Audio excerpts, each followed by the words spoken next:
The world of international football was rocked to its core, sending shockwaves through fans, players, and officials alike. By an unexpected announcement from Zurich, the heart of global football governance, the news spread rapidly across continents. The United States, once set to host the 2026 World Cup, had its hosting rights revoked in a move that stunned the sporting world and left millions in disbelief. This unprecedented decision left cities like Kansas City and Philadelphia with empty stadiums and dashed dreams, their months of preparation and anticipation suddenly rendered meaningless.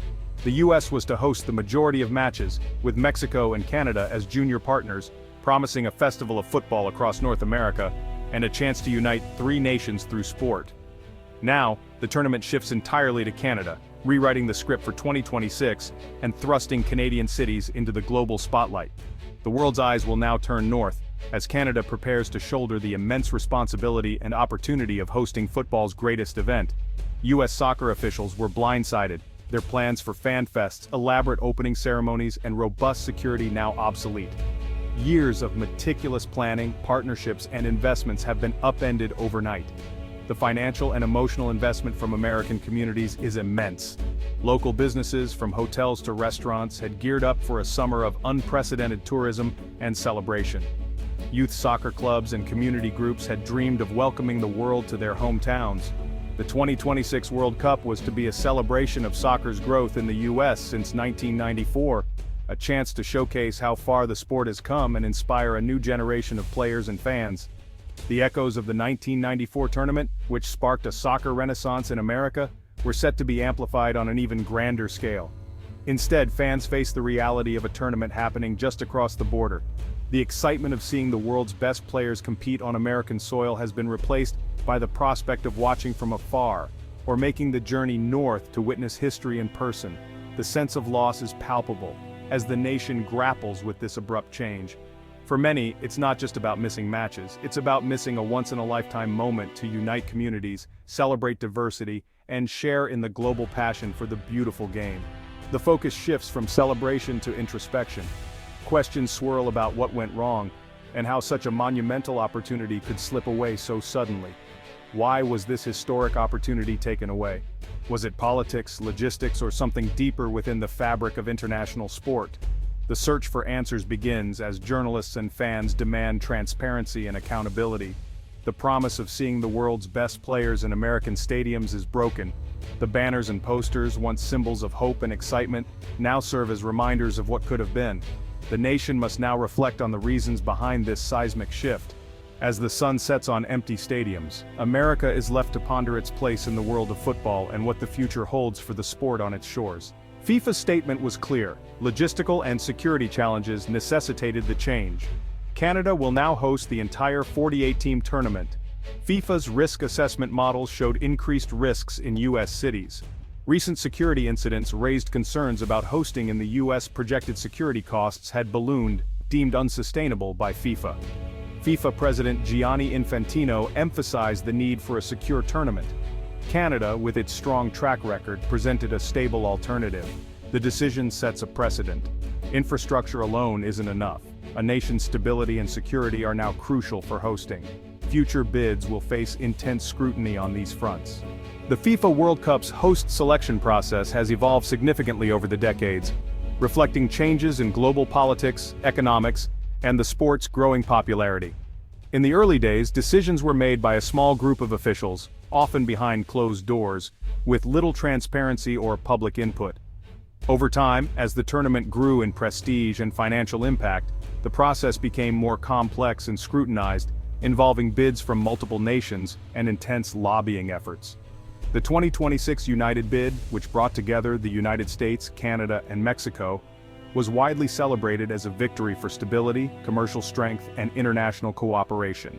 It promised state-of-the-art stadiums, massive audiences, and a lucrative market for sponsors and broadcasters. Historically, FIFA has only changed hosts under the most extreme circumstances, such as war, political upheaval, or major logistical failures. These rare decisions have always sparked debate and controversy within the global football community. The United States previously hosted a highly successful World Cup in 1994, which played a pivotal role in boosting soccer's popularity across the country and laying the foundation for Major League Soccer. The 2026 bid was seen as a chance to further showcase the remarkable growth of soccer in America, from grassroots youth leagues to packed stadiums in major cities, and to inspire a new generation of fans and players. For many, the loss of the tournament feels like a significant setback to that legacy, raising questions about the future trajectory of soccer's development in the United States. The joint hosting model was specifically designed to accommodate the expanded 48-team format, leveraging the infrastructure and resources of 3 nations to deliver a truly global event. Now, with the shift to Canada as the primary host, organizers must reevaluate how to manage the logistical and operational challenges of such a large-scale tournament, from transportation and security to fan engagement and legacy planning.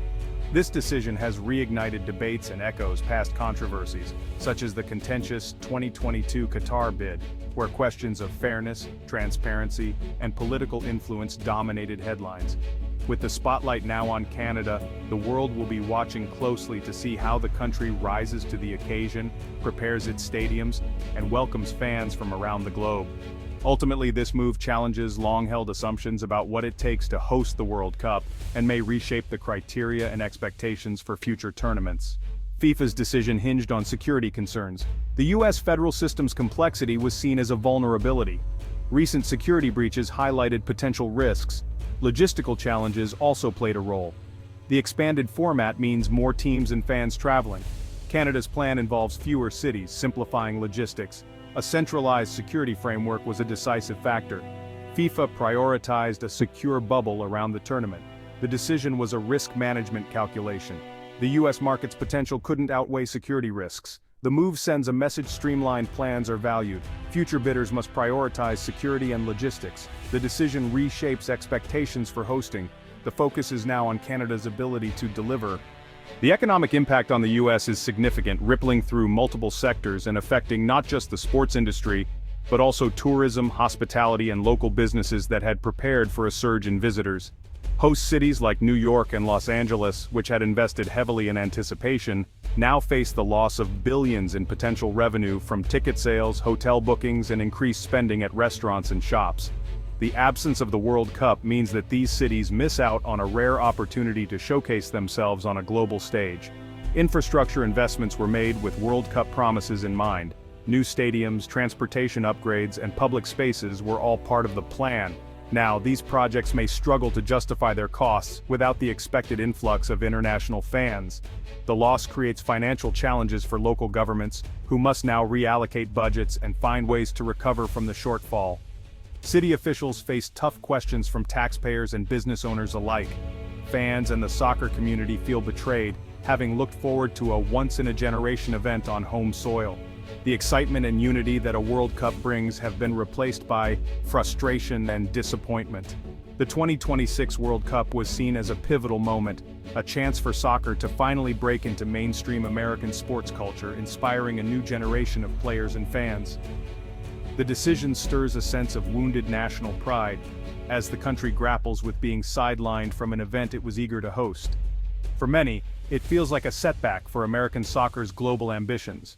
U.S. soccer loses a vital platform for promoting the sport domestically, missing out on the chance to inspire youth participation and grow the game at every level. The focus now shifts to preparing the national team for a foreign tournament, with players and coaches adapting to new challenges and unfamiliar environments. The leadership must manage disappointment, maintain morale, and look for ways to salvage opportunities, whether through international partnerships, grassroots initiatives, or future bids. The situation requires strategic adaptation, creative thinking, and a renewed commitment to the long-term growth of soccer in the United States. As the nation processes the aftermath of this decision, the challenge will be to turn disappointment into determination, ensuring that the dream of hosting a World Cup remains alive for the future. For Canada, this is an unprecedented opportunity. Hosting all matches could bring immense economic benefits. The challenge is scaling up preparations rapidly. More cities like Montreal and Edmonton must be involved. Stadium upgrades and infrastructure expansion are crucial. The long-term benefits for Canadian soccer are transformative. A home World Cup will ignite passion for the sport, The event could reshape Canada's sporting landscape. The cost and timeline pose risks of overruns and delays. Canada's ability to manage the event will be scrutinized. Success or failure will define Canada's global reputation. The World Cup's geographical shift alters economic impacts. The original plan spread benefits across North America. Now Canada's provinces will see concentrated economic booms. U.S. cities face a complete loss of expected benefits. The cultural impact of showcasing diverse U.S. regions is lost. Canada's host cities become global soccer epicenters. The benefits won't be evenly spread across Canada. Regional tensions may arise over resource allocation. Fan travel plans are simplified for international visitors. American fans face international travel challenges. The atmosphere and crowd demographics will change. The shift redraws the map of fan experiences. The tournament's impact is now focused on Canada. The decision sparked global reactions. National federations expressed surprise and cautious support. Sponsors face a marketing overhaul due to the shift. American companies must adapt to a Canadian context. Media rights holders reassess the impact on viewership. Broadcasters must find new narratives for American audiences. Mexico, a junior partner, expresses understanding. The dream of a three-nation fiesta is over. The focus shifts to supporting national teams. The decision reshapes sponsorship and media strategies. The global sports landscape adapts to this new reality. FIFA's decision marks a pivotal moment in sports governance. Security and logistics now outweigh commercial potential. The move has significant economic fallout in the U.S. Canada's opportunity comes with immense challenges. The decision reshapes the tournament's map and focus. It serves as a case study in global risk management. Stability and security may now trump market size. The era of automatic choices for hosting may be ending. The decision forces a re-evaluation of hosting criteria. Future bids must prioritize centralized, secure plans. The world must consider if smaller hosts are preferable.